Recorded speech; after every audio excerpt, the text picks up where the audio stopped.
Welcome back to another day of Royale League Asia Season number 2. Week number 5, the final day. It's going to be coming at you guys. My name's G-Clef. We have Simon as always.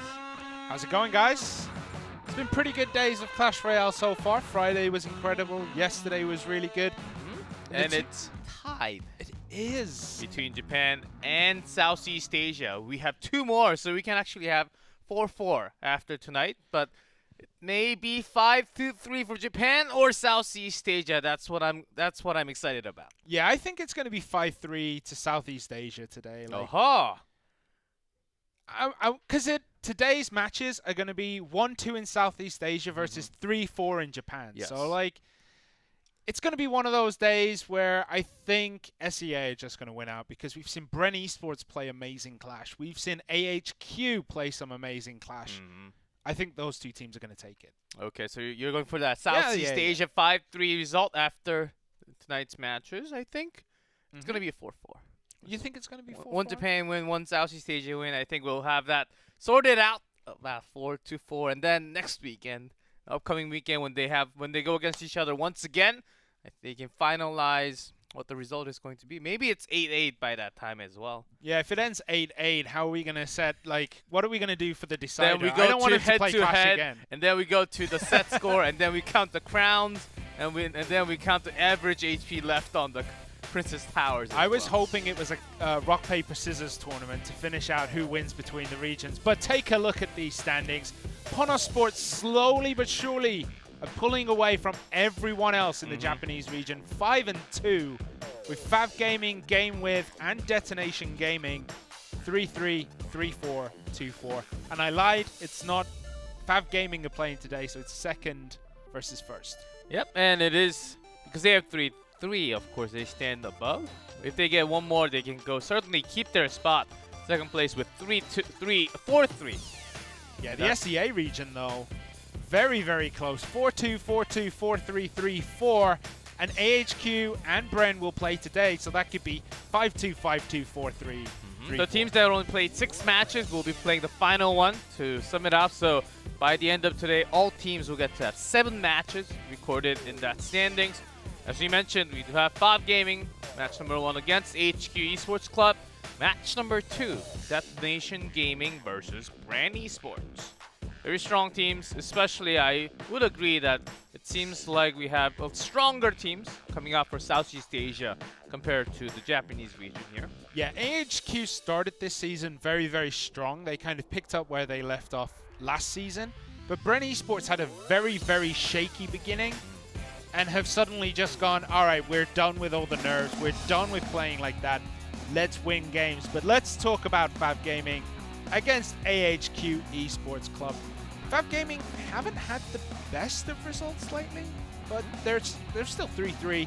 Yakitori, Danny, Kensumeshi, Rad, and Oz. Yeah, I would say it comes down to their, of course, 1v1 coming in second set. First set, Rad and Yakitori has been the duo for a long, long time. Shake Yao for AHQ. I think that match is the real hype match for the first match here between the two teams.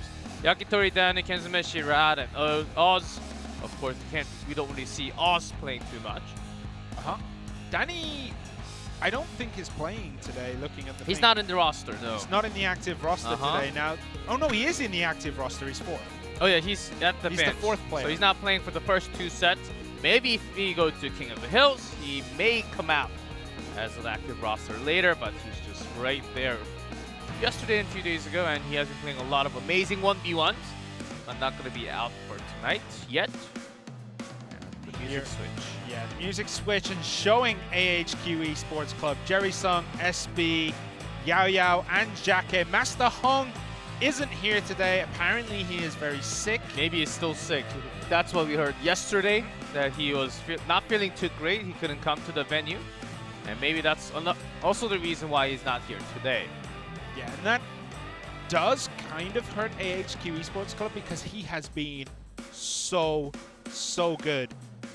So far, he has only lost 3 sets. But he's won every game except the King of the Hill against Expo Master.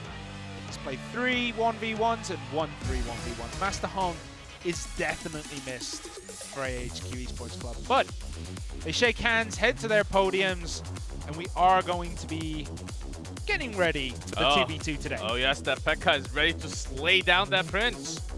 And that's going to be 2-2. Inferno Dragon Band for both matches from AHQ. Interesting. So we're going to have a lot of beatdown potentially.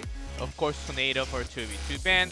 And Kensumeshi will ban that Royal Hog for 1v1. Yeah, Royal Hogs have been quite prevalent in a lot of games, and banning them out does make sense because they can be difficult to deal with, especially if you don't have a deck that wants to run the Fireball Log combo or if you don't have Valkyrie or something like that. It can be a big pain if you're not running those cards. The Inferno Dragon, though, we saw, I think it was last week or 2 weeks ago, where someone banned it. Yeah, also, it was like, it doesn't affect my deck. I don't need it, but it was just, I just threw it out there. Also against some beatdown heavy pushes, there can be lots of structures. We saw a lot of, when there's an Inferno Dragon ban, we saw a lot of tombstones, sometimes a Tesla, or even some bomb towers against when the Royal Hogs were available. I think in this 2v2 it's possible to actually use it. For the later 1v1, Royal Hog is banned, so I don't think we're going to see that as well. We could see minor poison with the graveyard in this 2v2. That would be interesting. But poison generally is the second choice ban for most teams in 2v2. Not today, so it is possible to have that. Yeah, I think just continuing from yesterday AHQ, you could see from the most played card at the bottom, Golem and lots of Baby Dragon use along with their Inferno, but without that, will they actually continue with that Baby Dragon Prince? And they usually don't use the Dark Prince nowadays, sometimes when it's required, but without that Baby Dragon. It's a mix, whichever they want to use, but they always bring that Golem. Yeah, the Golem Double Prince was very, very popular last season. We've seen it ever so slightly this season. I think AHQ actually played that yesterday. Yes, they did.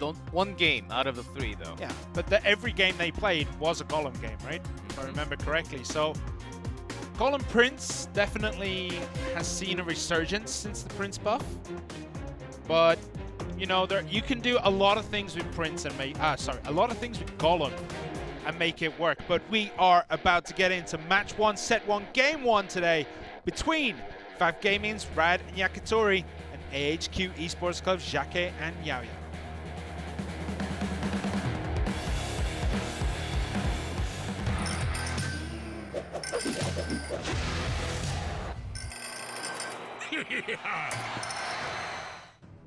Here we go, Simon. And Inferno ban, as we predicted, we see the Tombstone already. But look at AHQ, they have switched into the Lava. Yeah, both teams actually bringing Lava Hound, Balloon, and FAV Gaming have that freeze potion there. That, if they hold on to that long enough, and a rage as well, freeze and rage, that could be very deadly depending on when they pull the trigger. There's the Balloon thrown down behind them. Mega Minion is there. So are the 2 Baby Dragons. The freeze should come surely. There's a poison defensively. Oh no, offensive poison there. But not much damage got done to the tower. Great Arrow actually clearing out most of the things at the bottom. So this time, maybe just considering about their elixirs, and there are way too many units to capture in just one freeze. So they just wanted to throw that as just to test out the waters here. Yeah, they currently don't have that Balloon to sit behind the Lava Hound. So I guess they're going to try and cycle with the bats to try and find that Balloon again. But there is another Lava Hound instead, and a Hunter on the defense is going to do great work against that Lava Hound, especially with the bats and a Lightning. Wonderful play there by Jake and Yao Yao. They had the Lightning in their hand since the game started. Now Fab Gaming will also kind of know that that's a tool, as Hunter actually does a lot of damage to those big ones. Now this is the real push, as they will drop the Rage, has a freeze in hand, enough elixirs for sure. Yeah, but where can they play that freeze? Well, Balloon's way too healthy. Yeah, that's going to take out the tower, surely. Pups will finish it off, but there is a big push coming the other way. Those bats are going to do a lot of work against the minion there, the Mega Minion. The Pups snowballed out of existence. And FAV Gaming's defense right now has been absolutely stellar. Taken very little damage out of each of these Lava Hound pushes. What can AHQ do to break through this? I think AHQ, they need to be using some ground units like the Lumberjack we see on top. I think their main source of damage is actually relying a lot on that Lava Hound. The Pups that breaks out right after, they don't have anything else other than Lightning that will do straight damage to power. They do have the Lumberjack should go down now. There we go. And he has a clear path through and a defensive freeze. Wonderful play. But that tower has taken quite a bit of damage. Snowballs coming in absolutely everywhere. The Rage Potion off the Lumberjack does drop, but it's not going to do any good here for AHQ, and it looks like they're going to lose the first set. Rage comes down from FAV Gaming. Instant lightning on that balloon, and I think that is it. FAV Gaming take game 1. HQ had a very different strategy, even with the same Lava Hound. No balloon. Surprisingly, no miner either. So they were trying to push in a little bit with that Rage, trying to do scratch damage with the poison. I think they wanted to have a longer game, but that balloon could not be stopped from Fab Gaming. They also had a freeze, so there were lots of actually winning conditions for them with the balloon. But instead for HQ, not too many compared to, they couldn't really do direct burst damage. Yeah, there were a few times where they probably could have got away with sneaking the Lumberjack underneath the whole air army, and that would have really helped them out. The one time they did try though, it got frozen, and that freeze potion was held there for so long, and that balloon just got so much damage done. So this is when they tried to use the Lumberjack. The Lumberjack had a clear path, freeze potion, buys them enough time to drop down those guards, and that was it from there. AHQ really didn't have much chance to get onto the tower, so they do call a timeout. They need to calm down their players, rethink their strategy today. Will they go back to a Golem play? Well, Inferno Dragon ban. Maybe they'll stick to it, but seems like Fab Gaming, Red and Yakitori, they had the Tombstone, they had the guards, but they were thinking about every other possible option. Something like the Lumberjack we saw, or even a mini P.E.K.K.A that could come out sometimes, or even the Golem. They had at least a structure, small units to actually distract all the single a lot of damage shots, and all the air units they got it controlled, and they got so much value out of all those snowballs all the time, getting it slowed, pushing him back away from that tower range. Yeah, those snowballs are incredible in 2v2. They just do so much work slowing down. The pups get scattered everywhere, which causes them to attack everything else except the tower. But the question is, will we ever see the 4-barrel clone strat? The barrel, mirror, mirror, clone, clone. Will we ever see that in professional play? Oh, we did? We saw it in rehearsals last year in the finals, but will we ever see it in proper play? Most likely not. Most likely not, because they will just be deleted with 1-2 spells. Zap, zap, or like a big perfect arrow just deletes the entire thing. It is a strategy. It is a cheese. Of course, anything is a strategy. But you might lose before you get to have all the perfect cards in your hands. Yeah, but we are going to get into game 2 between Fab Gaming's Red and Yakitori and AHQ Esports coach Jacques and Yao Yao. Will Jacques and Yao Yao be able to pull this back and take us to game 3? Well, let's find out what happens next.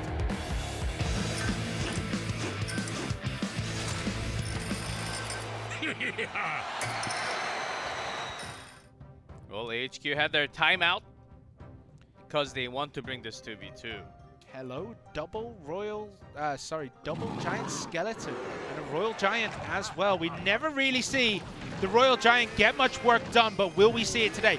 The mini P.E.K.K.A is slowly taking out that giant skeleton, but whatever is left is going to get blown to absolute smithereens. Okay, so the royal giant actually does some damage. Meanwhile, the lava hound is going there, but the Inferno Tower is perfect defense for HQ.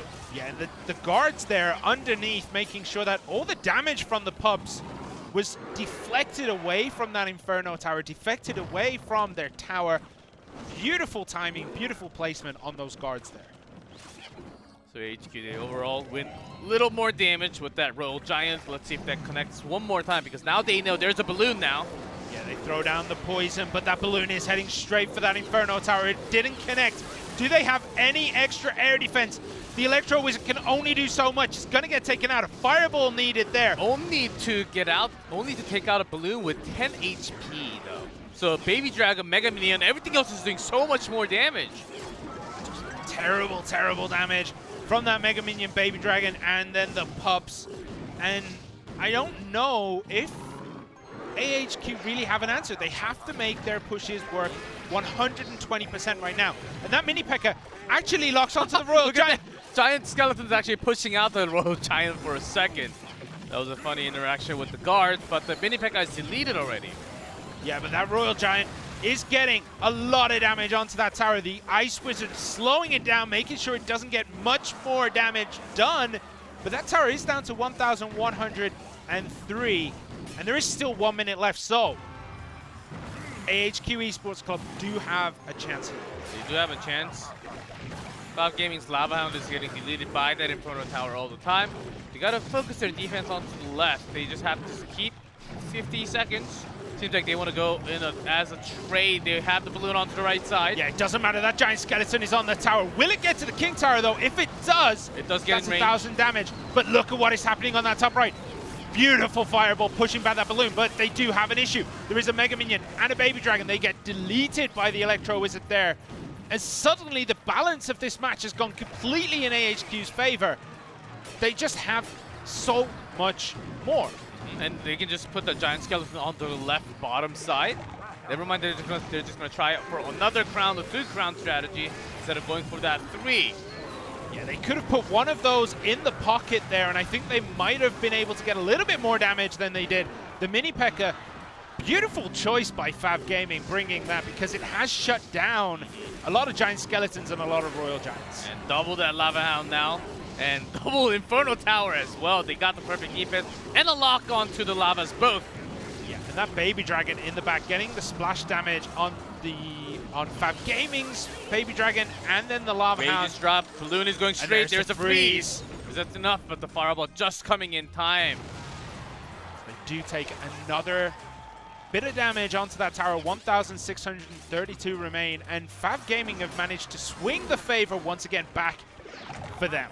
And here is the rewind. We have the Royal Giant, the Giant Skeleton there. Not going to get to the tower this time. The Royal Giant does get 3 hits, possibly 4 if it's not slowed down too much. Ice Wizard is so strong at slowing these big pushes down. And with the Inferno Tower, keep on getting those Lava Hound, but the important thing is they got the hold of the balloons. It's coming soon. Yeah, that Lava Hound sneaks through, does get a bit more damage onto that tower, and the pubs as well, taking it down to 1,171. They actually used a lot, so they do have to put down the Babe Dragon only. That's going to be the only defensive tool. And also HQ. They're putting down a lot of the elixirs. They're going to push right away. Bob, do they have enough elixirs to defend against this? That Mini P.E.K.K.A just does so much work for Fab Gaming, and a freeze there, making sure that Royal Giant doesn't get many extra hits. It's going to get 1, and then it's going to get taken down by the gods. But they reload instantly. This time, the Royal Giant is in front. Is that going to really affect them? They do get 2 more hits, down to 745. So all they need is that Giant Skeleton to get near the tower to finish this off. HQ, another poison on the bridge. It's not going to be near the tower, as all the units are on the bridge. So that's not going to do direct damage. But when they need to, like this, when the time is going for them, they need to use it offensively. Let's see if this actually works for them.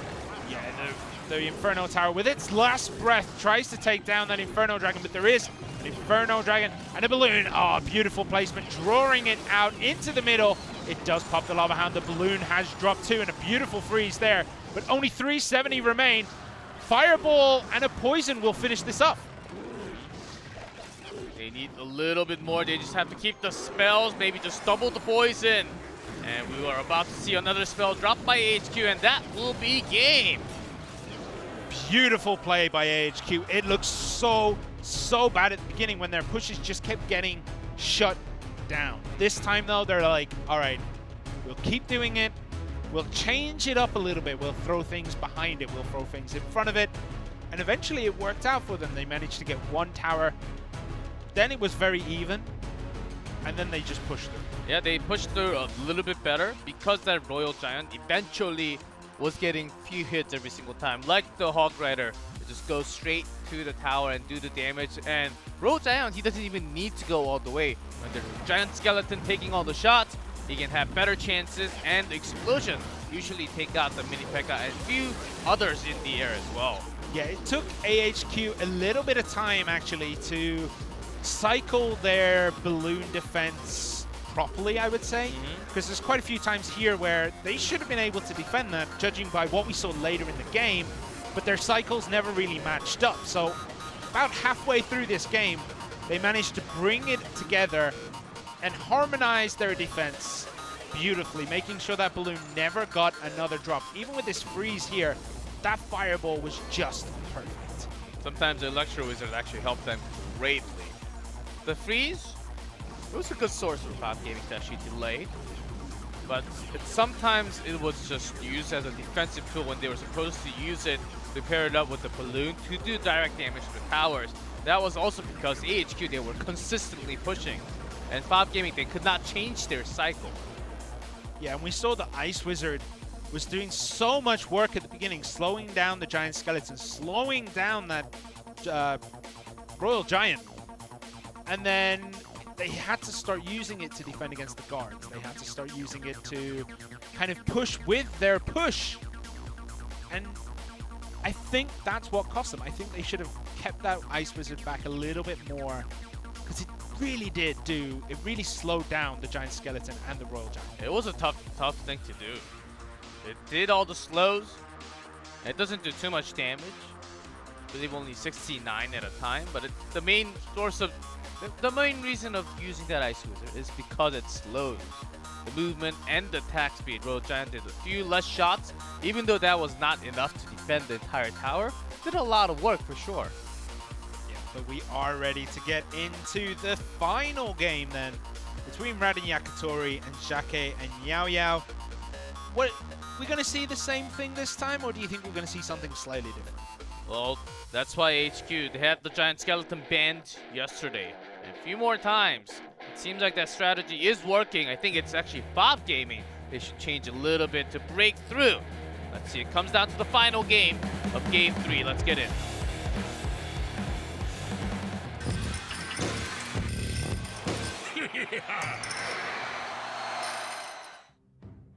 So here we go, Game 3. Fav Gaming's Radin Yakitori in blue at the bottom. Jacquet and Yao Yao in red at the top. And it looks like we have a bomb tower on our hands. And a double print from HQ. So we're expecting a golem to come in anytime soon. I guess Fab Gaming, they were expecting some Royal Hogs to come out, because that's not banned. Yep. Royal Hogs are very much countered by that bomb tower. We're not going to see it here. Double Lava Hound, though, creeping up on the tower. The Miner in the back. This is really bad for AHQ. Do they have anything to defend this? The pups are going to pop out. And a Golem at the front with the Prince behind. That's a big counter push, but they're taking a lot of damage on that top right-hand tower. And also Prince is actually in the front. Regardless, it was going to take damage from the bomb tower as well on the Golem. But that's just drawing enough away from the tower. So that's not enough damage, because Fab Gaming already brought the top right one down to 1179. Yeah, bomb tower is a great answer for golems, purely because it does so much damage and it lives so long. And with the Ice Wizard there as well, just slowing that golem down, it's never going to reach the tower. It's going to be a tough one for AHQ. They need a perfect setup. The double prints plus that golem to just destroy that bomb tower, maybe with the lightning spell, so that the golem actually goes straight to the tower. Yeah, this time, even without the Ice Wizard, that bomb tower takes out that golem. And it's going to take out the golemites as well, just for good measure. But they have taken a little bit of damage on that bottom right-hand tower. The Baby Dragon here will get a couple more hits in before it goes down to the Princess Tower. Baby Dragon actually has a lot of HP. So if you just leave it alone to the tower, it will do over thousands of damage.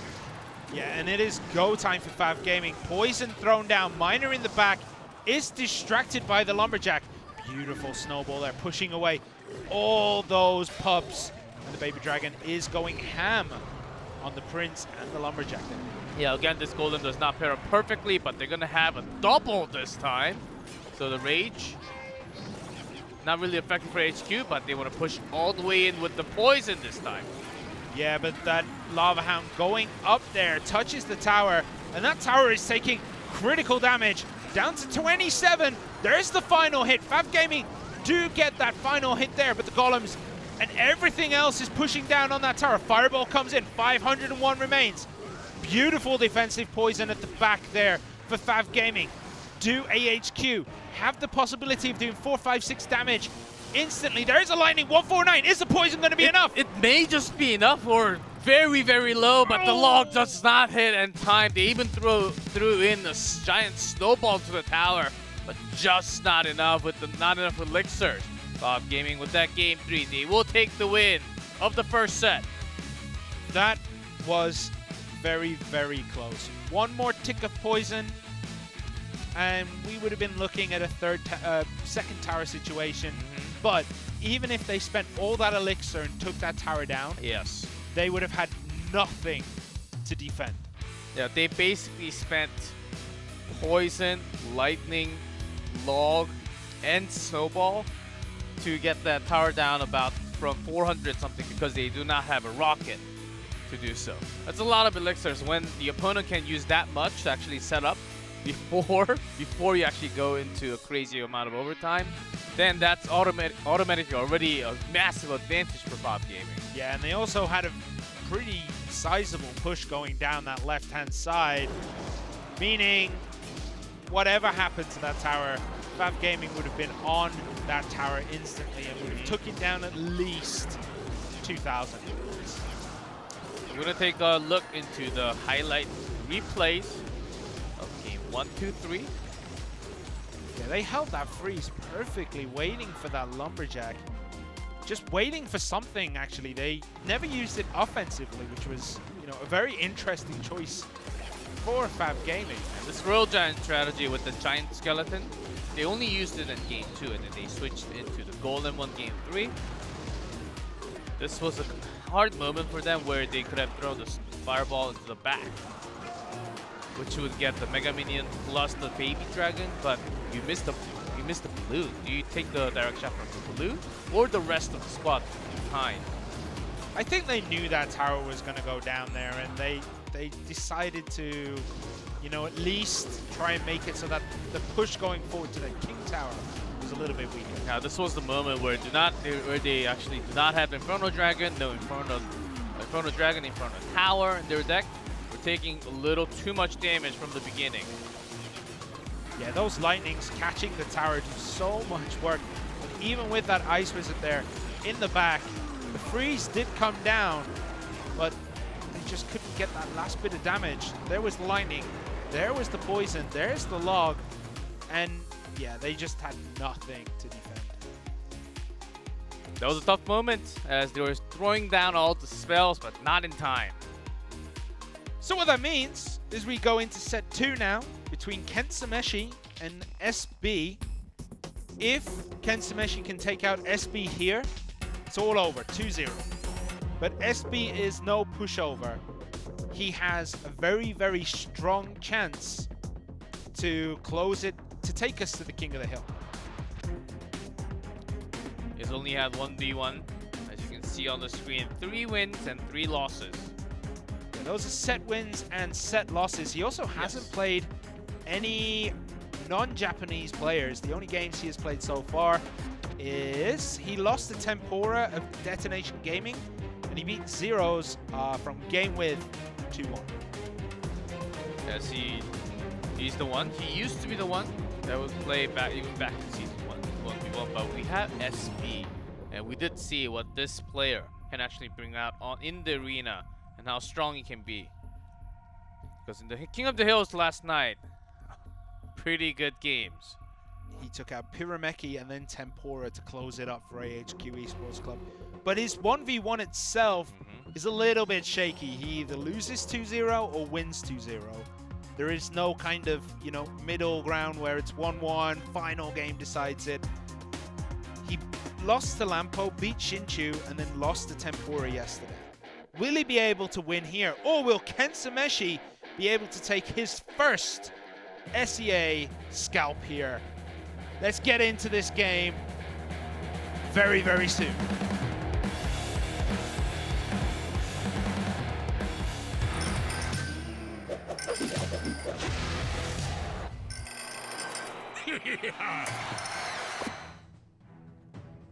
So here we go. Throwing out the Hog Rider kiss and a bit of a barbarian chuckle. what are we going to see here? We do see the Spear Goblins come down. Kensumeshi loves to use the minor poison deck with quick cycles. Skeletons there used on the defense perfectly predicted the location of that miner. And the Ice Wizard from the back just negates a lot of damage from that. And also SB. Seems like very low elixir cards. Cycles for Expo now. Yeah, Expo deck. There's a Fireball. Is that something you want to see when you are an Expo player? Not really. Not really, but he's got the Ice Golem to defend. So this Expo will actually run out of time very soon. Got a few hits onto the tower, but that's about as much, or actually a lot less than what Kensumeshi was able to do, because he had the Fireball actually hitting the tower as well.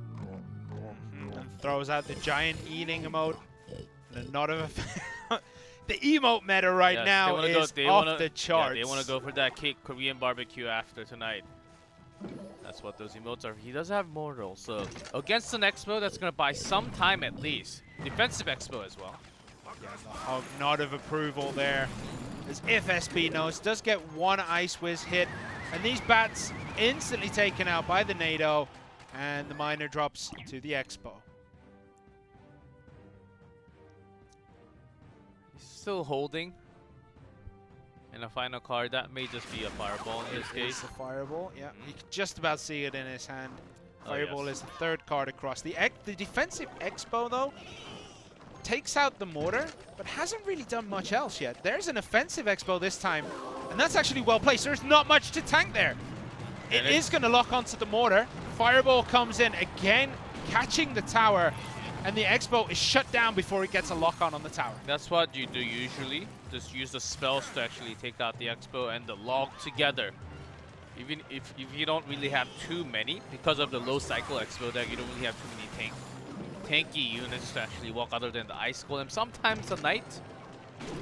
So you do use all the spells to do damage to the tower. And over time, you may actually just have enough to bring a win for yourself. It looked like SB there was preparing the skeletons to take out the Expo, to stop the miner taking out the Expo, but that never really happened. Now we have a very forward-facing Expo there, but it's not going to lock onto any of the towers, and that Fireball does so much damage. Yeah, right in the middle, and without the mortar, it would have hit the tower onto right bottom, but of course Mortal takes enough damage, it fires with the time, and also got a hit from the Fireball. So Kensumeshi has actually got a good control. He's using the Mortal to actually defend against the Expo all the time.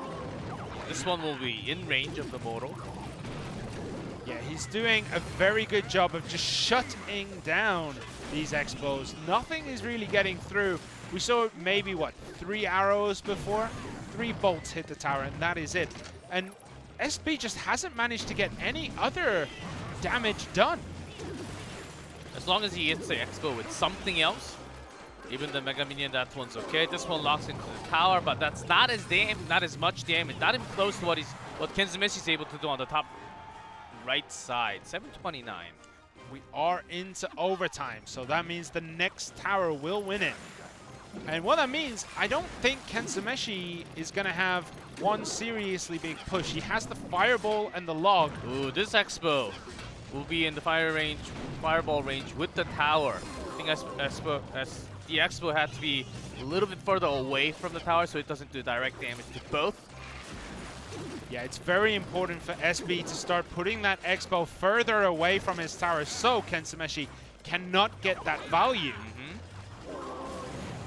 There's a log. It's going to take it down almost into Fireball range, just shy of that. But that Expo on the left-hand side is connected, and there's not much in the way to stop this. It's going to get it down to 763. One more miner and a Fireball thrown out at the same time, a log instead. And that is going to finish that tower. Fireball will come in very, very shortly. Finishes it off. Kensumeshi takes game 1. Yeah, with the Expo, it's really hard. And Kensumeshi set up his own win condition with that Fireball, starting from the very first Expo. He actually intentionally missed that Mega Minion, but rather hit the tower along with that Expo started from first 10 seconds of the game. He knew with that Expo deck, okay, I can just defend it with all my units, take all the shots, and basically just win the game with the fireball log all the time with the perfect defense. Yeah, Not a perfect defense. He did take a lot of shots to the left side, but by that time he kind of knew that he had the game himself. Yeah, the miner did a lot of work for Kensumeshi as well, but you're absolutely correct. Those fireballs generated so much value because you kind of force the Expo away from its optimal positions, right? Because you cannot put it too close to the tower because it's going to get captured, it's going to get caught by the fireballs. So, perfect play by Kensumeshi, really did defend that Expo perfectly well. There are a few moments where SB was thinking about switching to the opposite lane on the left, a little early on, but Kensumeshi was reading that really too well with his cycle, so it was really hard to find the perfect timing, and Tornado really not getting too much, activating King Tower way too late. I think it was one of the reasons why.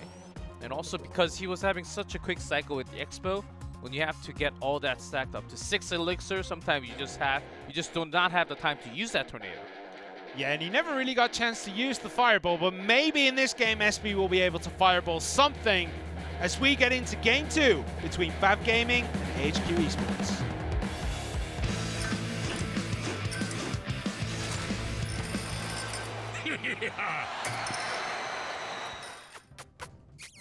Kissy emotes coming out here. That's what I'm feeling right now. Who is going to win the emote war? But it doesn't matter. The miner comes out. Didn't get to the tower at all. The mini package shuts it down. It was one square too far forward to hit that, and a zap to take out the bats. And then the Goblin Gang will finish the mini packer. But with that mini, SB takes a slight lead in elixir. That's why the log is thrown down just to do some scratch. Seems like Kensumeshi has the same exact deck from game 1. The one that he's good with. So far, yeah, it looks as though it's the same deck, but there might be a few sneaky changes in there. And it looks as though SB has bought a very, very different deck. The mini P.E.K.K.A. takes out that miner so quickly. And again with the zap on the bats, here's the Goblin Gang. We're just going to get this repeated 3 or 4 times. And there's the mortar. Musketeer used here, and a giant in front. That's going to take 1, maybe 2 hits from the mortar, I think. Oh, they just enters the dead zone of that.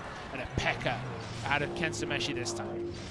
Has a P.E.K.K.A. against the Giant, so SB thought for a second he has actually got the control of this game by having that Giant. But a wild P.E.K.K.A. appears out of nowhere, so Kensumeshi, he certainly has a very good beat in the mind games. Yeah, trading the Rascals, it looks like, for that P.E.K.K.A. was a very, very smart decision, almost as if he was, like, you know, cheating and looking over what SB was going to bring to the next match. The perfect answer to the Giant. Oh, if you can kind of read that your opponent is going to throw out a rock, might have your paper ready for the next match, and that's exactly what Kensumeshi is having in this game. Well, even though with the miner, he can't do as much because of that mini P.E.K.K.A. So SB is trying to cycle differently this time. Throws in the early mini P.E.K.K.A. Yeah, and again, it doesn't really get much done. The Mega Minion at the back, the Musketeer at the front doesn't get to connect with the tower. Fireball in the back knocks that Mega Minion down. So the tower will be able to finish it. An Ice Spirit and a Giant played at the back for SB, but the P.E.K.K.A. played at the back for Kensumeshi. He's going to close that down before it really gets any damage done. But this one, SB is trying to make it into a very big push with everything following up. But mini P.E.K.K.A. onto the left side. Okay, he wants to take out that Immortal just by itself. I think he needed to do it. And another Giant in front of that P.E.K.K.A. this time. The mini P.E.K.K.A. But the P.E.K.K.A. is locked down that right-hand side, which means another P.E.K.K.A. has to be summoned to clean it up. Kensumeshi having somewhat of a great beat as well. Of what SB wants to do, has 1 punch onto the tower this time, but that's not enough, not close, not really close enough to get down to the same HP. Yeah, the tower is slowly taking out that P.E.K.K.A. Is it going to get 1 hit? It does. It gets 1 hit. Not really important since most of the damage has been done on the right, and it doesn't look as though SB is ever going to be able to get through this. It's because of the P.E.K.K.A. That's just so effective in this case. Killing all the Giant all the time, even the mini P.E.K.K.A. Against the Goblins, it takes so long of a time to delete one at a time. Yeah, and that is one of the big problems with the P.E.K.K.A. family, is that They only do single target damage, and even though they do a lot of it, it does take a lot of time for them to get that damage through. And this Moro may actually locks into the tower now. Going straight doing the damage. He does have the fireball locked in as well for Kenzumeshi. That may just be game-ending call here. Yeah, SB knows this is over. The miner comes in the back, another mortar and a fireball, and that is it. SB loses 2-0 against Kenzumeshi. And what that means is FAV Gaming take the victory, and SEA cannot beat Japan this week. As Simon has said, it may just be 4-4 by the end, but Japan takes the first match of Southeast Asia and AHQ. They will go down today as Kenzumeshi had a very good mind game. I love this part about the competitive Clash Royale, just having the mind game and bringing the deck that counters straight out from your opponent. A lot of studies has been done and analysis has been done. I think that's what made into this result for FAV Gaming tonight. 2-0 set score. Yeah, what was beautiful about Kenzumeshi's deck there is it looked so much like his deck from game 1. Yes. That I feel like SB thought, well, I've got this, like, here comes a giant. What are you gonna do? Use Rascals against it? Kenzumeshi was like, nah, mate, I got a P.E.K.K.A. Just closes it down, and SB just had nothing to go forward. In this game, actually, I want to say that SB never really got damage done to towers. Kenzumeshi had beautiful defenses. When we see beautiful defenses, that's one of the most artistic, beautiful moment of Clash Royale that I love to see all the time. And Kenzumeshi, the way he was using the fireball to actually do the towers all the time, making sure he hit at least +1 on it, at least a Mega Minion, sometimes a Mini P.E.K.K.A, or even the Musketeer. I think that brought him a lot closer to the win every single time. Yeah, his fireball play in game 1 against the Expo, shutting it down. It's just beautiful, making sure that it, you know, SB had to really consider where he was placing it. And in game 2, these P.E.K.K.As just went absolutely wild. And look at SB trying to change his direction, the cycle, because nothing was working against Kenzumeshi's P.E.K.K.A because Giant was getting very, very little value every single time. Every time he tried to change, it was getting worse and worse. It's got to be super frustrating for SB, but we are about to get into an interview with the winners here with FAV Gaming. And let's see who it is. Let's see who the MVP Kenzumeshi is. It has to be, right? Yeah, it is. That's him. 네, 승리를 가져간 파브 게이밍의 정신적 지주라고 볼 수 있겠죠. 켄츠메시 선수와 얘기 나눠보도록 하겠습니다. 먼저 승리 축하드립니다. Kenzumeshi, congratulations on your win. 정말 멋진 모습. 제가 평가하기로는 정말 완벽한 그런 경기가 아니었나라는 생각이 that was 드는데 one of the most 자, 일단 먼저 perfect game 소감부터 we 듣지 have 않을 수 seen so 없겠죠. far. 소감 좀 부탁드리겠습니다. Here, of course, how do you feel after tonight's win? 無事勝ててチームに貢献できてよかったです。 다행히 이겨서 팀의 보탬이 돼서 굉장히 기쁩니다. I'm really glad to be a part of the 보탬뿐만 team 아니라 진짜 and 분위기를 part 엄청나게 많이 of 올리는 the 경기가 win today. 아니었나라는 생각이 듭니다. 저희가 굉장히 많이 아쉬웠었던 거는 켄츠메시를 오랫동안 자주 좀 보고 싶은데 지금까지는 해외 경기에 특히 And of 뭐 course, we want 일본에서도 to see 이렇게 you 많이 play 안 a lot, 나왔습니다. but 타 선수들에게 경기를 양보한 이유가 좀 있는 compared to the other 궁금해요. teammates, you actually did not play in the overseas match too many times. Was there a reason why you did not come out and your teammates coming out instead of you? という話があったんですが、それについて説明ちょっとお願いします。メンバーがね優しかったのでそうやって言ってくれたんですけど、チームの練習とかでもあんまり自分は成績を出せてなかったので、そういった中で自分の、実力をしっかりと、踏まえた上での選手だったので、今回そういうところで、やっとチャンスつかめたので、そこで結果を残せてよかったです。 저희 팀이 착하기 때문에 그렇게 이야기를 했지 실제로 연습 때는 제가 실적이 나오지 않았기 때문에 Well, that's a 출전을 really 안 good 했어요. way of putting it from your 그렇군요. teammates. 확실히 But 내부적으로 연습했을 during 때 practices, I actually did not have the best result, and that is the reason why I was not in the roster too many times. 드디어 이제 박격포가 열리면서 켄츠메시의 박격포 And 제대로 finally, you got 보여줬습니다. your 게임 연속으로 또 mortal 사용하기도 했었고요. 박격포가 able 딱 to 열렸을 inflate. 때, 이 게임은 내가 이겼다. 그런 느낌이 You kind 확 of had the 들었는지 feeling when 궁금합니다. that was allowed in game. Because we saw that ban coming out a few times last time you played.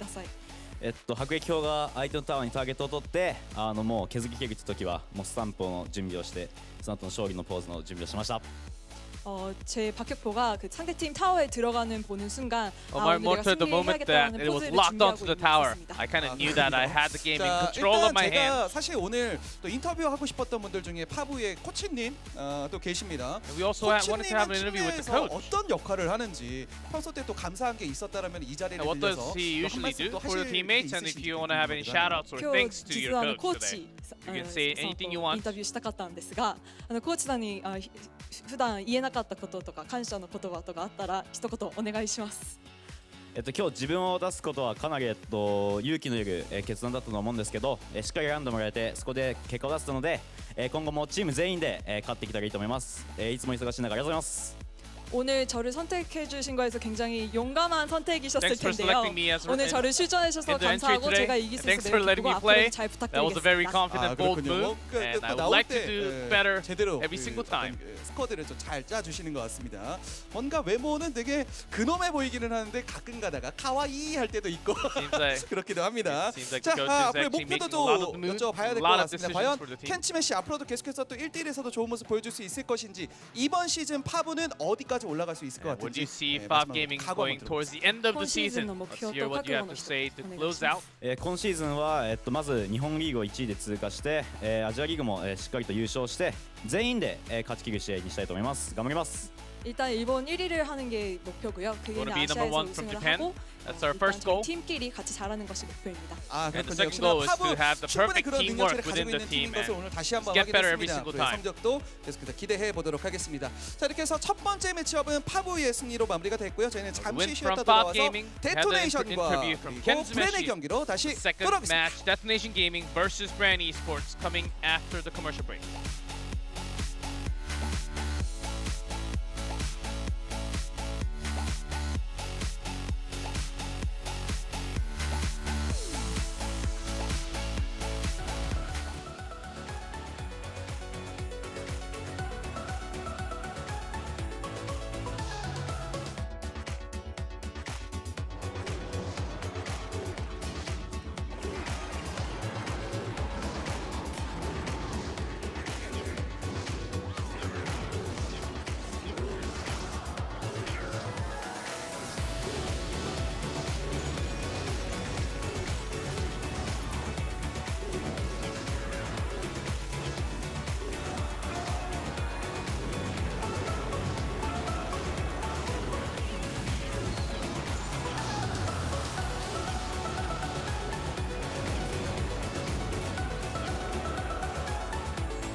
Welcome back to Clash Royale League Asia. We have match number 2 coming right at you guys. Detonation Gaming versus Bren eSports. So far, 1 win for Japan. Let's see if Bren eSports can take it back and match it to that 4-4 over the entire weekend. Yeah, Bren eSports are definitely the strongest team here today. And, you know, I would say that Manong GP has been playing ridiculously well so far this tournament. No Aim Sai and Jai, amazing, amazing players. Well, we haven't really seen much else of the roster of Bren eSports, but we're going to take a look at the teams. Detonation Gaming are definitely no walkover.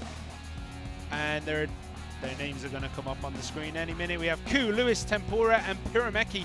One of the few teams who made no changes between Seasons 1 and Seasons 2.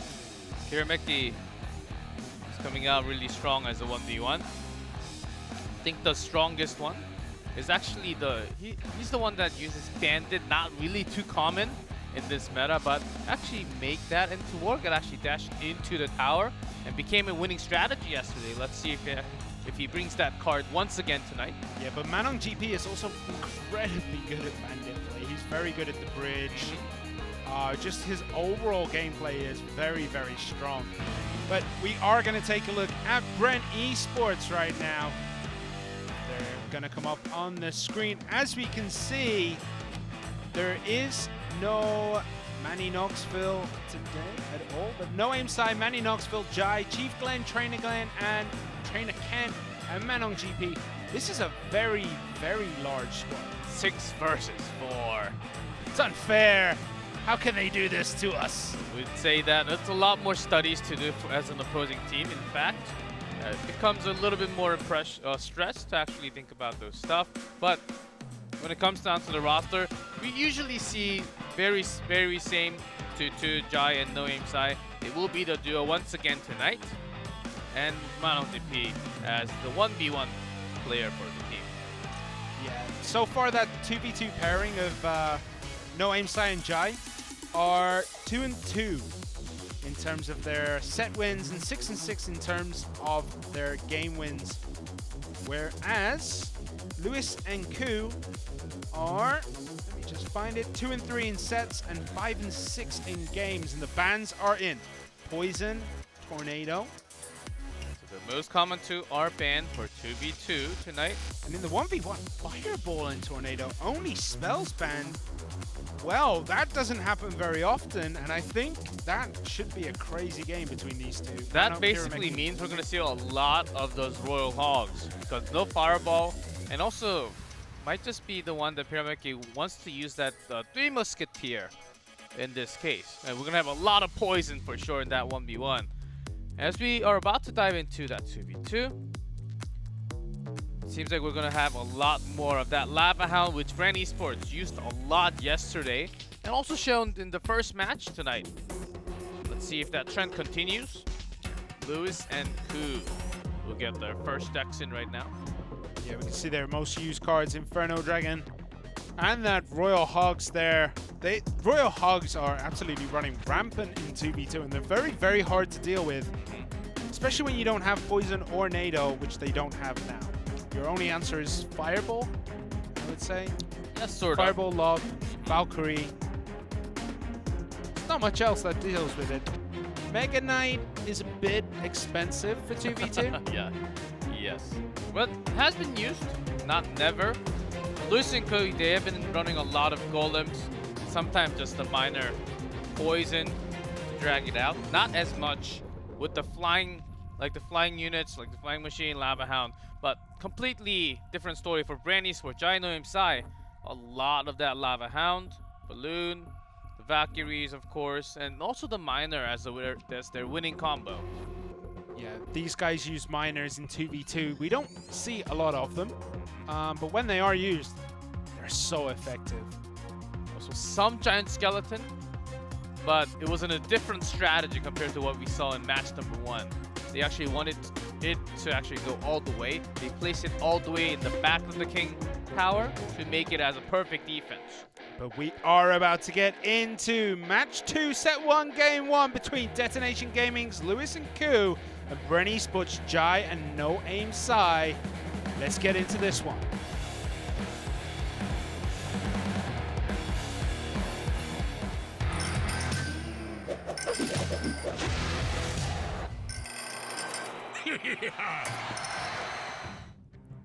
No Tornado, no Poison in this 2v2.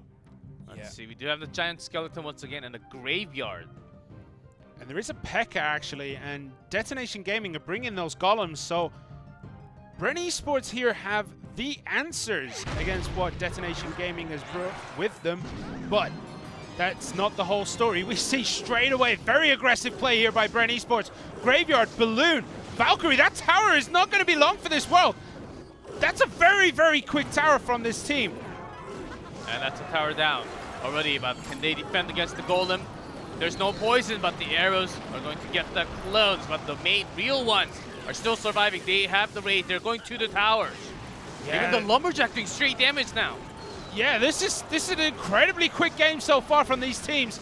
The golems do go down. That tower hasn't lost its life just yet, but they got quite a lot of damage done to that left-hand side tower. The miner comes in from Bren eSports, which kind of counters, not counters, but pushes against what the golem brings, but this is a scary push. The golem Night Witch combo and the P.E.K.K.A is there to defend, and it looks like they're going to go for the giant skeleton as well.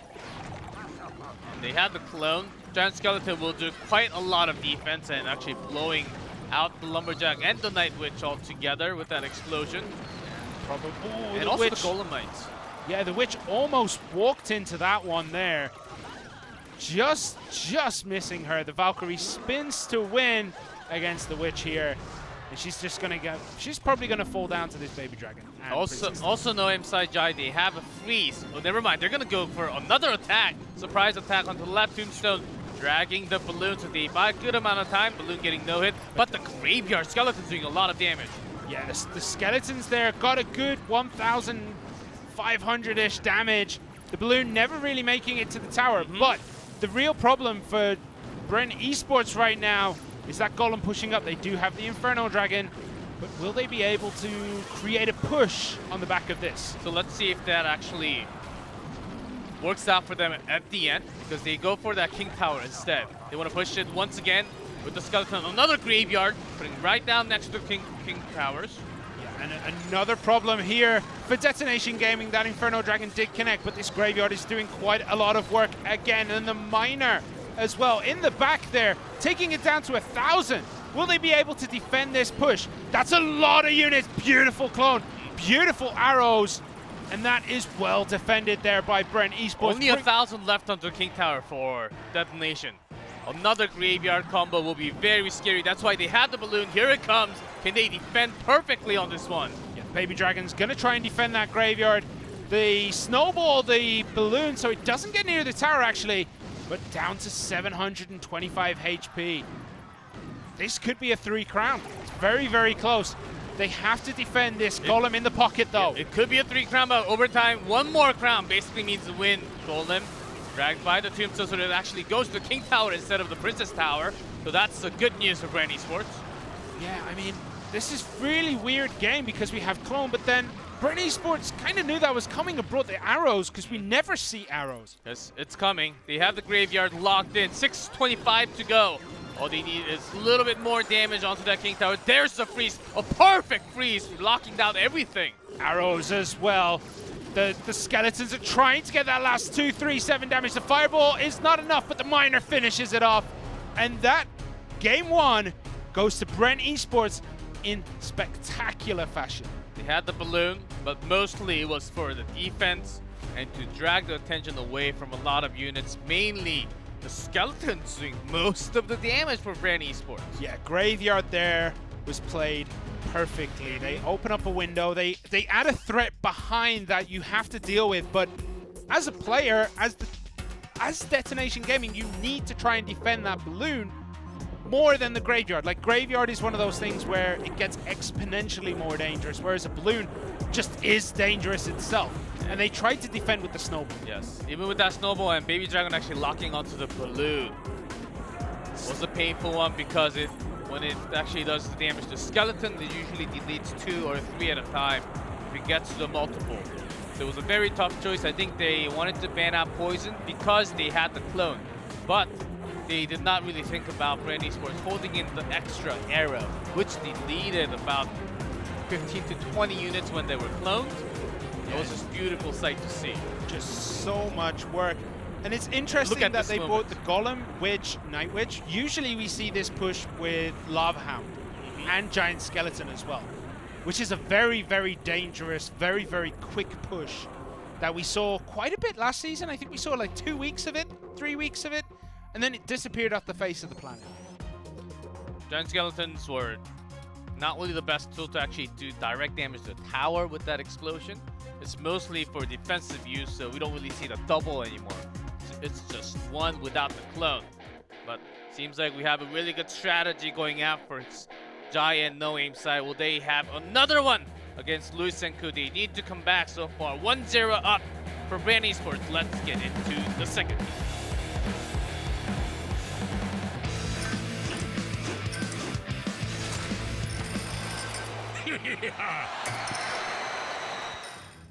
So here we go. Luis Ku for Detonation Gaming.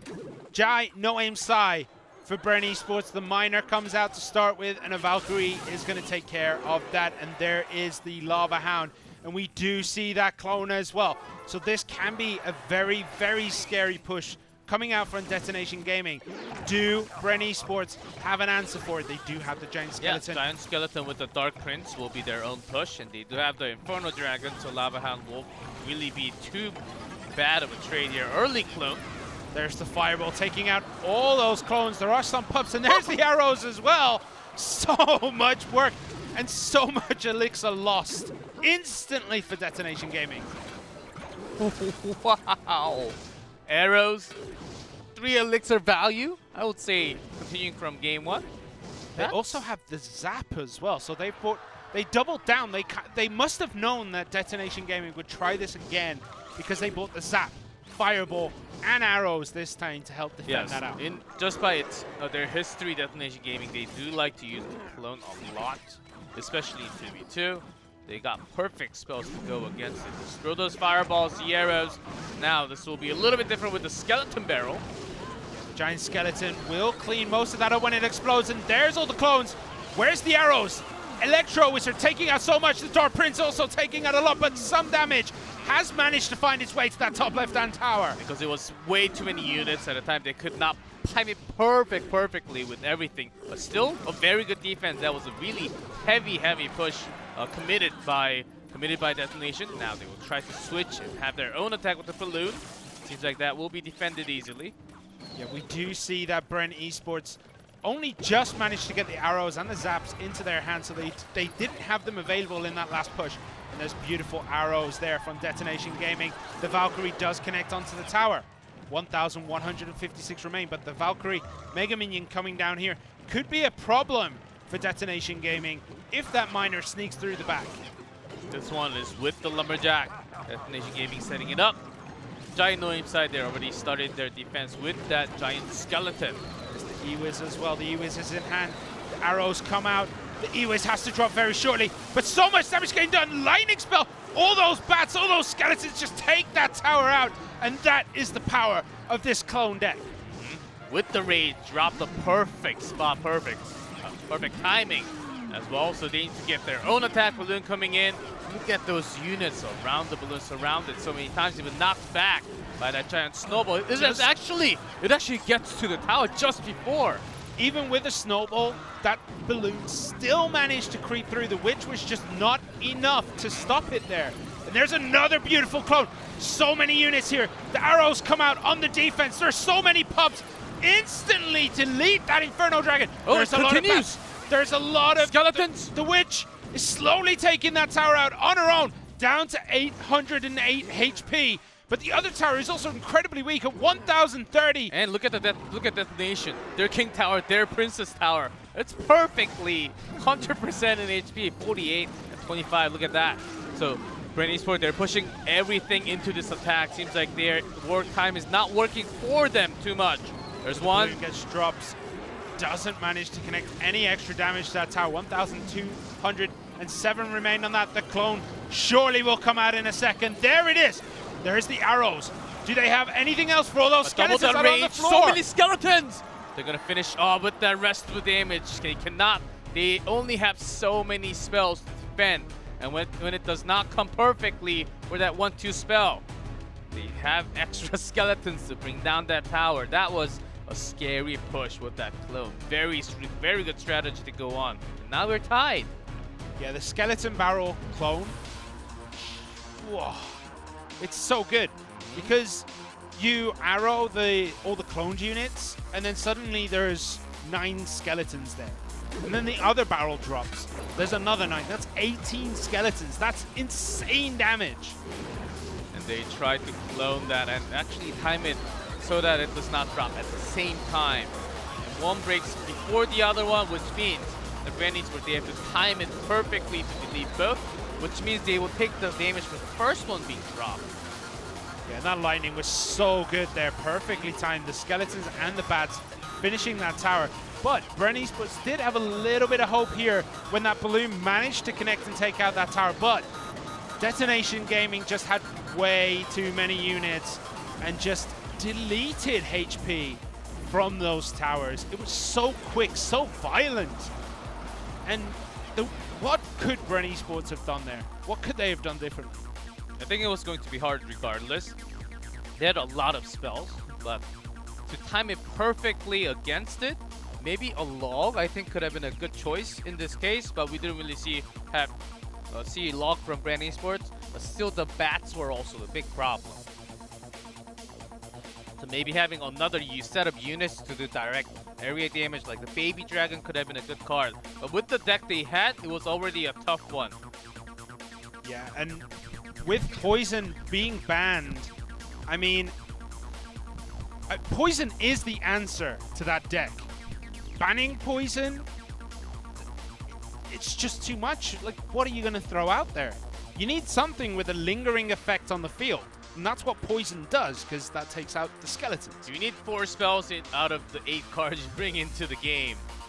That will be the question of Bren eSports. Usually we see 3 each. 4 each may be required to actually delete that clone, all those small units that could be deleted for spells, but it's really hard to get it down at the perfect timing. Yeah, and the biggest problem with that is if Detonation Gaming then decides to change their decks, you have 4 spells and not a whole lot of damage there. But we are about to get into Game 3 between Lewis and Ku of Detonation Gaming and Jai and No-Aim Sai for Bren eSports. Who's going to take this victory? Let's find out.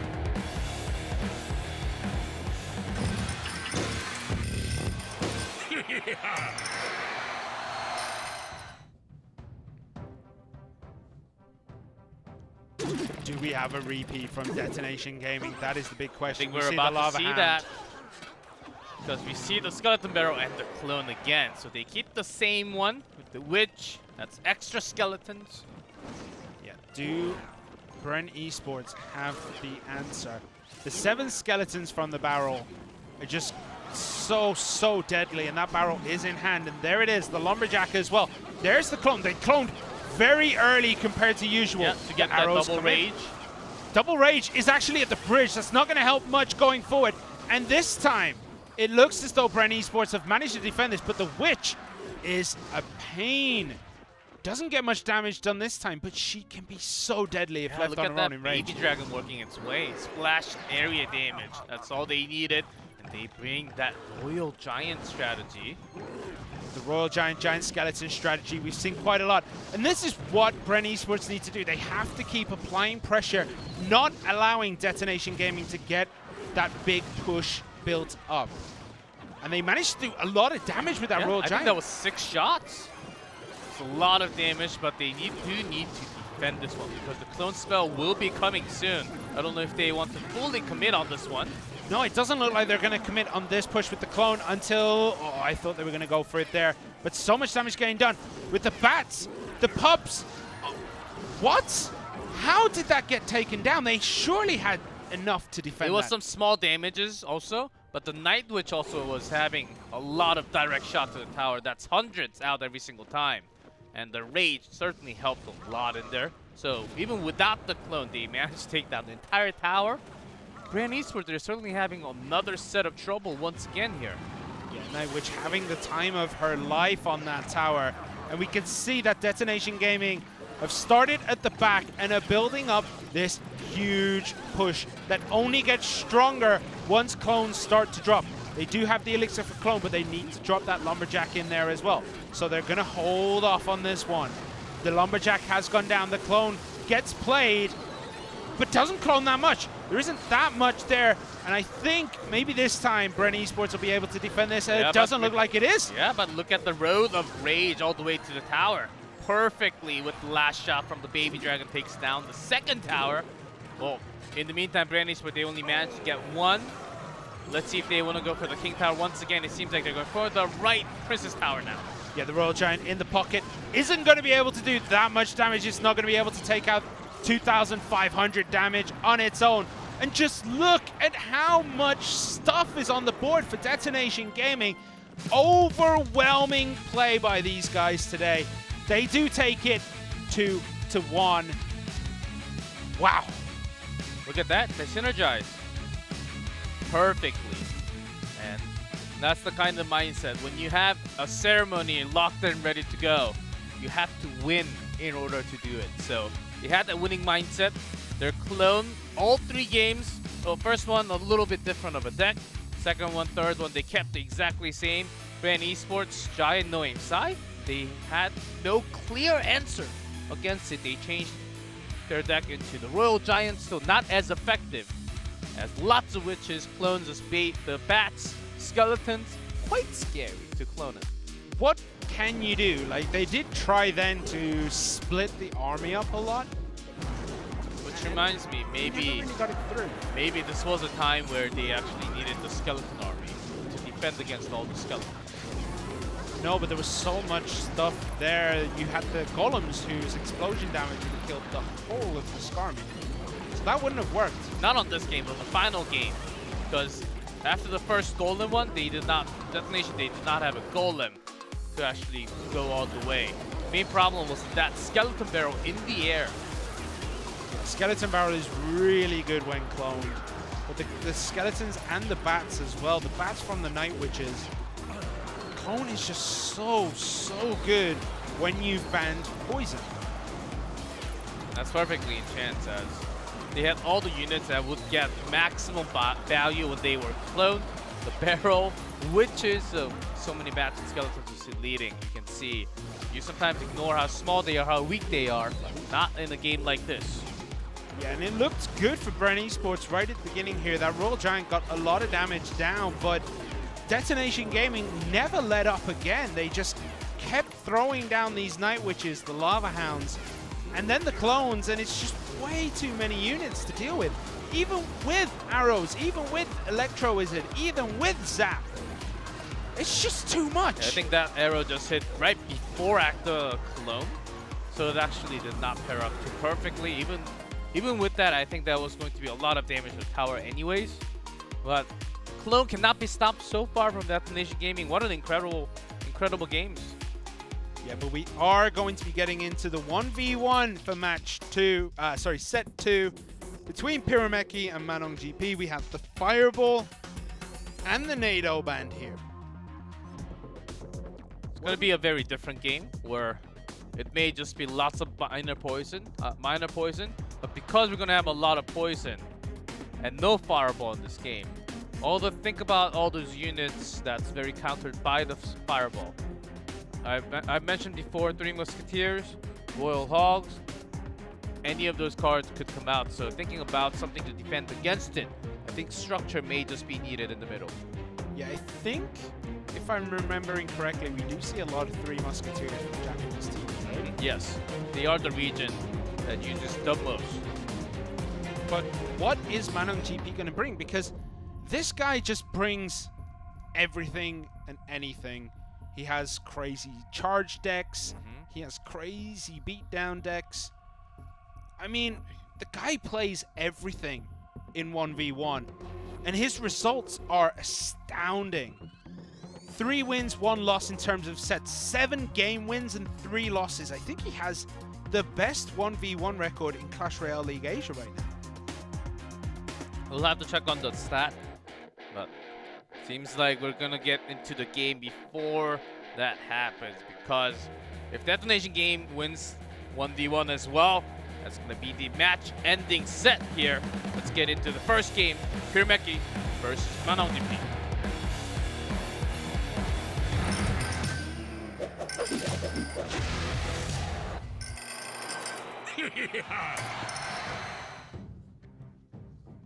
So here we go. Pyrameki in blue at the bottom. Mainland GP in red at the top. And I'm just looking at the crown counts that we have written down here. Mainland GP, 4,819. Pyrameki, 6,764. Crown counts, trophy counts are not everything in this game. Yeah, certainly. So that's ladder, not the Grand Challenge or any others. Seems like Both we players may are have bringing- some mirrors. And yes, Royal Ghost has been the card for Mainland GP. Just used every single time almost. Will we see the P.E.K.K.A.s behind this? That's the interesting part. Because we do see a lot of Ice Golem, Hunter, and P.E.K.K.A. on the ladder. And there's the Royal Hogs. Royal Hogs drop down, and the 3 Musketeers from Pyrameki to clean those Hogs up almost instantly. 2,357 remains on Yes, both. exactly. of And the Pyrameki's both towers. cards that can be, oh, look at that, another one. And it's going to be very likely a mirror one with a few different cards inside. Yeah, the 3 Musketeer Royal Hogs decks, they are so deadly. And look how much damage is on that, has been done to that top left-hand tower. 1,536 remains. 3 Musketeers do so much work for Japanese teams compared to other regions. So a few differences will be the skeletons. And Mainland GP actually may have a skeleton as well, but Royal That's the- Ghost yeah. seems to be the biggest difference right now. Mhm. We can see that Mainland GP also has 2 spells, obviously, because he hasn't played any, and they were Poison and Zap, I think. I think I just saw that in his hand. So there's the Hogs. There's the Bats as well. The Valkyrie cannot take out those Bats, so the Bats are going to lock onto her, but those Hogs are doing a lot of work there, taking that tower down. But does Mainland GP have an answer to what Pyrameki is thrown out in counter? Counter engage from Pyrameki. Does a lot, that managed to get a lot more with much more speed. 685 versus 1014 on the towers that are heavily damaged right now. The Royal Ghost will get taken out by the Hunter and 1 solo skeleton that's creeping behind that Ice Golem. The 2 Musketeers do get poisoned, so they are not long for this world. And Mainland GP's 2 Musketeers are going to lock on to that Ice Golem, but the real action is happening at that top left-hand tower. Yeah, it actually got to manage to do a little bit more damage. There's a Hog in the Valkyrie to stop the charges from the right side, but the Bats are taking out the Valkyrie. Left tower will be pretty safe. So Pyrameki, as long as he maintains control to 300 plus damage, he's gonna get the game here. Poison comes down, but the race is on. Pyrameki wins the race. That's gonna be the first game. Yeah, Mainland GP reached a point there where he realized he could not defend those Royal Hogs. The Pyrameki takes game 1 in very convincing style against one of the toughest opponents we have here in Mainland GP. Few difference in cards, or the skeletons. Royal Ghost in this case does not really get too much value. Can do some damage to the Royal Hogs when they come in. But the Valkyries oftentimes do a better job. Hunter, not a bad one, but when you have to use the Royal Ghost and Hunter, that's already 7 elixirs. Could we see Mega Knight, Bandit, Electro Wizard that we've seen Mainland GP use before? Because it is a great answer to Royal Hogs. I think it's possible, but we're going to have to wait and see. The Royal Hogs here just did so much work, and with the 3 Musketeers behind, and no Fireball just to shut down the 3 Musketeers, it was so hard. And with that poison, not really getting too much value in this kind of a scenario. Did some work against the 2 Musketeers, but that was the only time we could kind of see that. That's why it was not being used until the last moment. But we are out of time in that tinkering moment, so we are going to get into game 2 between Pyrameki and Mainland GP. Yep, Detonation Gaming on a match point. They are on match point. Will Pyrameki be able to close this one out and take us 2-0 for Detonation Gaming? Or will Mainland GP be able to come back, beat Pyrameki, Let's find out.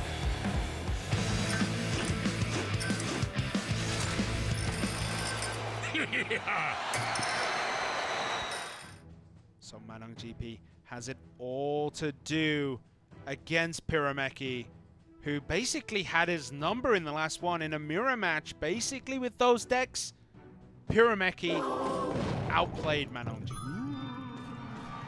And there's the Royal Ghost again. Are we going to have the same? May actually be the same with the Hunter Log. Still yet to see from Manong GP because those two cards he used in a lot of different decks as well. Yeah, there's the Ice Golem. So we are probably going to see an Ice Golem there, and the Hunters are going to take each other out. 3 Musketeers in the back for Manong GP. He wants revenge for that last one. It looks like he's playing exactly the same deck and a poison this time from Pyrameki to close out those Musketeers, and the bats above Pyrameki's 2 Musketeers takes out 1, but 1 remains on each side. Look how fast their fingers are Beautiful moving. placement on that Valkyrie. Just enough to get both arrows from the princess. Yep, and the Musketeer and the Royal Ghost both fall down without getting any damage done to a tower. That Valkyrie was so well placed. Just beautiful play there. So you see the Ice Golem reloaded for Pyrameki. What's he going to build behind this? Is he going to put the Royal Hogs down? We haven't seen that card. And there's the card. Come down from Manong GP. Split 3-1. A log comes in. Skeletons there to try and help defend. But zapped away. So those 2 Hogs are going to munch down on that tower. But the chances on for Pyrameki now, as he's ready to lock and let those Hogs out all the way to the tower. Yeah, the Royal Ghost there trying to make bacon out of both of them at the same time. Doesn't quite get it down, but Manong GP's own Hog split 2-2 this time. The 3 Musketeers do get a lot of hits in, but the poison comes down and is going to shut 2 of them down almost instantly. Full value out of that poison. Yep, also a good drag from the Ice Golem, getting the Royal Ghost as well. So Pyrameki won't be too sad about it. But he took a little too much damage from the Royal Hogs compared to Manong GP. Yeah, and this time poison hits the tower, which is going to chip away at it, and that might be the difference between these 2 players at the end of this game. Left side has to be defended, and the Royal Ghost is coming to the right. Which one do you defend? That was a late one coming out from Pyrameki. That poison getting so much value as well. Yeah, Manong GP takes that bottom left-hand tower. A completely different style of game out of Manong GP this time, knowing he could take Pyrameki in another mirror match. Brings us to game 3. Manong GP, very similar deck, completely different story. Yeah, different cycles, because he could kind of read what Pyrameki was trying to do and got a very good value out of those poisons several times in this game. And we may actually just have a 3rd game with the same decks for both, and it comes down to pride. Let's see who's better. I'm not sure. Detonation Gaming calling the timeout here kind of indicates they want to make a change. And the 3 Musketeers value was more on Manong's side this time round, but last time Pyrameki got the advantage, so it's really hard to call who is going to take what in this game. Look at this, at the minute mark, that bottom left-hand tower, the one that ended up falling, was at 1,964, and then suddenly, look at that, that Musketeer with those 2 Hogs there and the poison took it down without a whisper from Pyrameki. He just couldn't react to it. And the second game, the first game, Pyrameki got very good values out of poison, knocking them back, actually gaining some time. But in this case, Manong GP separated both about as equal left and right. It was harder to get about the same value on those logs. I think that was one of the problems as well. Yeah, I wasn't expecting Manong to bring that same deck again, but he did, and he made it work this time. So is he going to bring something different? I really think he will this time. Suddenly changed into a golem deck. But you know what I can see? Pyrameki bringing the same deck, Manong changes it, And will he have another answer for those Royal Hogs? Bomb Tower. We could see. If he goes the Golem route, Bomb Tower could be the answer to defend against the Yeah, that Hogs. too. It's very risky. But even against the air units like the Lava Hound, as we expect the Balloon to follow up, Bomb Tower still is a very good structure to take lots of shots. It's got a lot of HP. I wish I could hear what they're talking about. But then I'd have to understand their languages, so I wouldn't be able to understand what is going on anyway. But we are about to get into this game 3. Pyrameki has match point, but Manong GP is no pushover. Will he be able to take us to the king of the hill, or will Pyrameki finish it all for tonight? We're about to find out as we go into game number 3.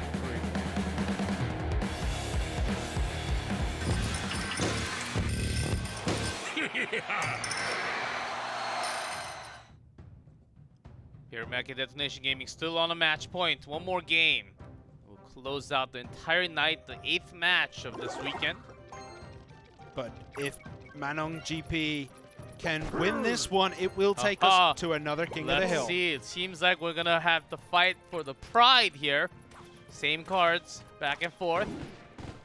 I am expecting some slight changes between them, but 3 Musketeers played at the back for both teams. Split 2 and 1 on each identical lane. Mirror, mirror on the wall.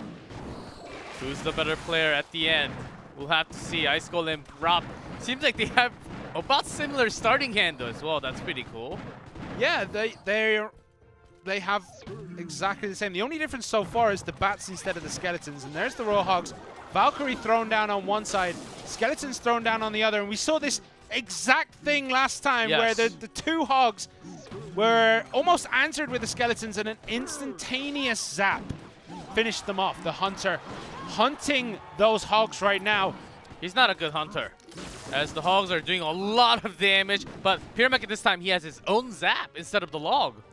So that's a change. Yeah, very good choice. Knowing the bats would come out on the defense for Manong GP brings that zap to shut them down instantly. No travel time, nothing. So there we see Ice Golem put in the back again. Gonna build up. We're gonna see the Hunter played behind it. And 3 Musketeers played from Manong GP. 2 and 1. 1 going down the side of the Ice Golem. 2 going on the other side. We don't see any poisons this time around. And Hunter used early on, so he wants to actually make this push into Giant 1. And he has a Valkyrie onto the right, getting a lot of value. The damage is going in straight to the left top tower. Still 1 Hog remaining on that. Yeah, that tower might actually go down here. 236 remain. The Hunter will take out this Valkyrie. Does get a couple of pellets. Down to 29. 1 zap will finish that off. This is almost game. Pyrameki's got a hold of this. 29, that's within the zap range. Even the skeletons can finish that off very soon. That poison is basically rubbing it in Manong GP's face like, I have an out here.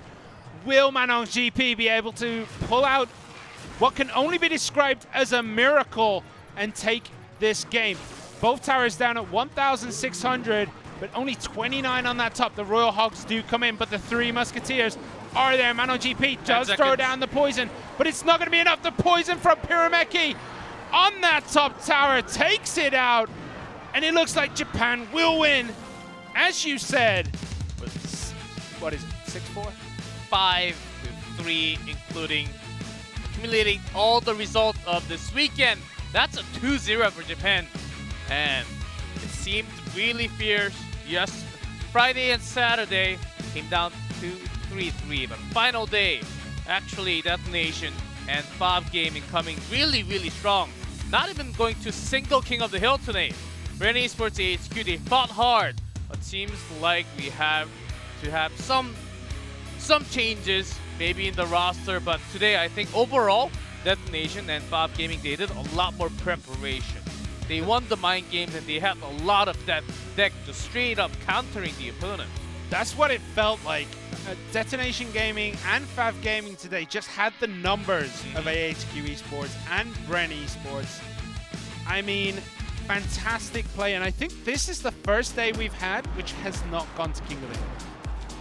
It definitely feels like every day goes to King of the Hill Except for 3 the times. very first day of the season. I think this may just be the second day, but we only had 2 matches instead of 3 matches tonight. We'll take a look at the highlight of what happened. Lots of Royal Hogs. Fireball was spammed. That's the reason why we had both the Royal Hogs and the 3 Musketeers coming out from both sides. It actually came down to pride who played better, because we had lots of mirror. Some small changes for both players in the middle, but that was actually, it just came down to the skills. I feel like both players realize that this would be the most powerful deck you can have when Fireball is banned. And that is why we saw it 3 times, because nothing else would really work against that. I think the only answer to that deck is the deck itself, when Fireball and Tornado are out of the question. Because they were expecting Poison to be basically in the deck all the time. They could not bring any decks that were going to be kind of countered by the Poison. In the 3rd game, actually, Pyrameki, once he had the lead, he started making his own push with few extra elixirs, having that Hunter in the back as well. That was a great choice. Having Skeletons, instead Manong GP chose to actually have a lot of Royal Ghosts. I think that was the difference between the 2 players. And that, I believe, is Manong GP's 2nd 1v1 loss in a row. He lost to Game Width's Yuhiro on yesterday. And that's going to put them on the win, but let's jump into the interview. And guess who it is? 네, 이번 경기 승리를 가져간 데토네이션의 피라메키 선수와 We're gonna have an 이야기 interview 한번 with 나눠보도록 Pyrameki 하겠습니다. from 먼저 Detonation. 승리 축하드립니다. おめでとうございます。 Congratulations. 정말 엄청난 그런 경기력이 아니었나라는 생각이 듭니다. 먼저 승리 소감부터 들어봐야 되겠죠? 勝利の感想か How do ら you お feel 願いし after ま the す。 match? はい、そうですね、バン想定からこの域が一番強いので、ミラーになるかなと思ってたんですけど、ミラーの練習を何回も重ねて対策できたので良かったと思います。 미러전을 계속 연습해왔기 때문에 I practiced 그거에 a 대한 lot of the mirror 기회가 됐고 matches. 이겨서 매우 기쁩니다. And winning that, 일단 of 뭐 course, on 미러전 stage, 얘기가 I did 나와서 feel 바로 좀 great. 질문을 드리면 첫 번째 세트 때 2대2 때 루이스 선수와 코오 선수가 3연속으로 복제를 계속해서 Yeah, Luis and 사용하는 Koo. 모습이 나왔었고 두 You guys were 번째 using 세트 때는 all the 피라메키 선수의 3연속 뭐 상대도 마찬가지긴 했습니다만 And Pyrameki, 계속해서 also 그런 you were 톡 using 치는 the 플레이가 same deck over and 나왔었거든요. over. 어떻게 뭐 이런 Same 자존심 for Man 싸움에서의 GP, 승리 but 같은 거 가져가고 나서의 그 느낌 되게 또 궁금하기도 How 합니다. does it 이게 feel? Does it 의도가 feel 된 건지 different to actually win 궁금하고요. with the same deck over and 2v2 で over? はコウ選手とルイス選手が同じデッキを3連続使ってて、でピラミキ選手もデッキを3連続似たようなデッキをずっと使ってたんですが、そういうきっかけとか理由とかあったら教えてください。はい、番想定、相手の番とこっちの番がしっかりあって、でその番想定の練習をずっとしていたので、同じデッキを使うことで、勝利につながるんじゃないかなっていう風で同じデッキを使い続けました。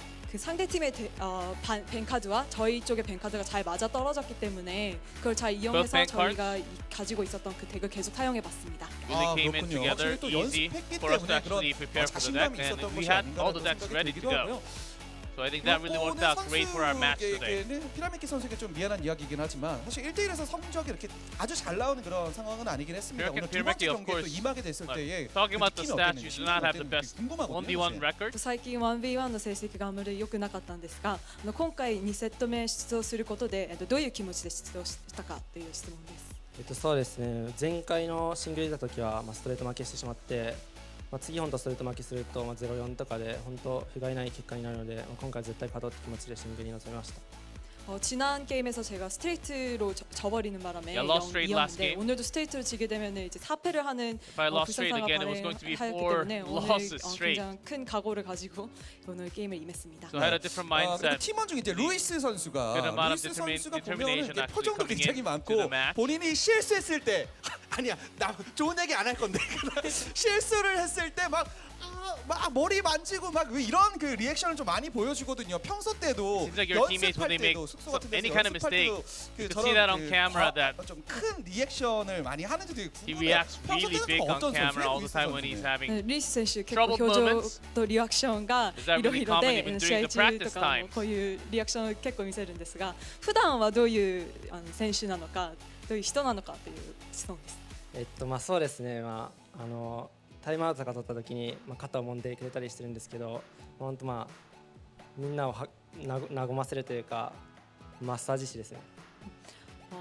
평소에도 타임아웃 시간에도 굉장히 해맑게 웃고 있고 그렇게 하지만 평소에도 굉장히 저희한테 마사지도 잘 해주고 Yeah, but during the 잘 timeout- 다독여주는 그런 선수입니다. Yeah, we have a lot 마사지 of 마스터. units, and he actually gives us massage 팀원들의 어떤 그 every 힘을 single 계속해서 time. 북돋아주는 그런 선수가 아닌가 생각이 듭니다.